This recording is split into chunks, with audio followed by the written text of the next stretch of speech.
Peggy 18.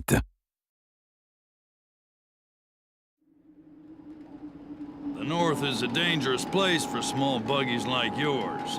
Afraid you're gonna need something with a little more muscle.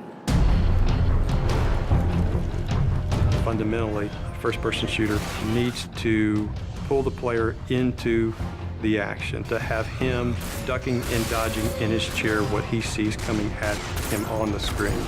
But with Rage, we've gone beyond that. There's so many different things to do. There's so many characters to interact with. There's this world to explore. There's vehicles to drive. So it just becomes immersive on so many levels that when the player is in it, he's engaged with not just the action, but the story, the characters, the world.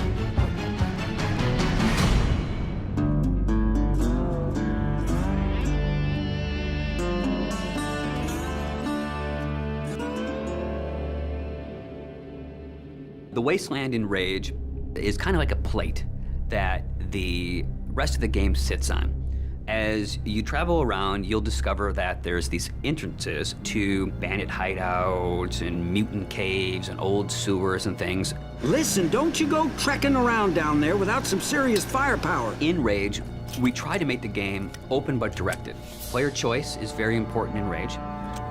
The Wasteland is more than just a setting for the story. It's its own gameplay level, for lack of a better word. It's the thing that stitches the story and it stitches the action all together. We want you to follow this action movie experience, but we allow you some freedoms to kind of explore different things. Each of the missions does kind of surround the story. For instance, we have an electrobolt for the crossbow weapon. Electricity, water, that makes sense. Well, Wellspring sits on top of a well. So the obvious gameplay thing is here, okay, you shoot the electrobolt in the water, it electrifies anybody that's in the water and they die.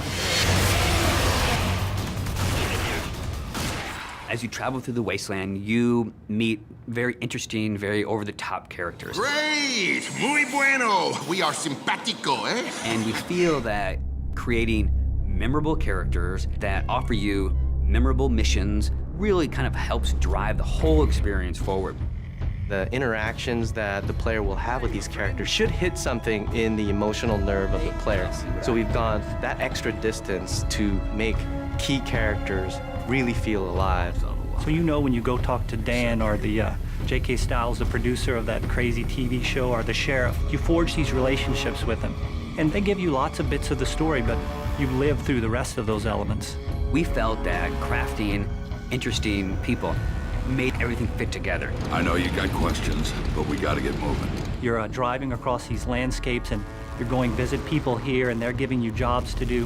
So I hear you have a message from our friend Dan. Let's have it then. One of the things that we discovered with Rage is when people saw us drive around, shooting other cars, they immediately said, I want to do that in multiplayer. So we've taken the best parts of the vehicle combat from the single-player experience and added a really fun, intuitive multiplayer experience with it. We also have this cooperative style gameplay that allows a player to get with a friend, run through a level that's maybe changed a little bit from things that they've seen in the game, and then we roll a little bit of fiction into that. So it's taking all the kind of visceral, in-your-face action, but you're doing it with a buddy. We really have the best of both. We have great co-op missions and some great vehicle multiplayer.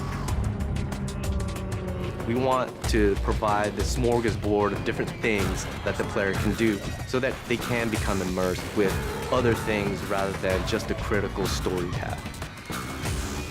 But if you want, you can go to the store, get a couple more grenades, outfit yourself with some new ammo types, jump back in the car and head for the next action. And we're okay with that.